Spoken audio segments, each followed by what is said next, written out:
Tapos yung diet ng cancer patients. Dati, ang diet natin, syempre, pag walang sakit, bawas taba, bawas karne, yung tama lang. Pero pag cancer patients, ang turo sa akin ng doktor ko, ni Dr. Ang Peng Tiam, kumain daw ng kumain ng kumain. Hindi pwede yung normal kain na kanin, ulam, gulay, gatas. Hindi pwede ganun. Yung ganong kain, gawin mo 3 doble. Basta kung kaya mo kumain ng doble sa dati mong kinakain. Bakit? Kasi meron ka pa pinapakain na isang isang alien na magulo sa katawan mo. Kasi yung cancer mismo, kumakain din siya ng energy mo.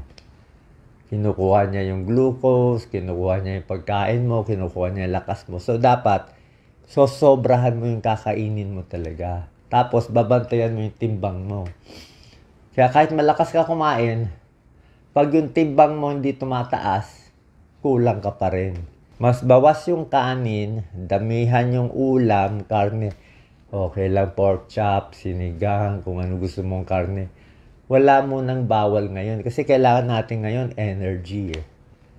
Tsaka sa panlasa mo, kung gusto mo lechon, wala namang problema. Kung ano panlasa mo.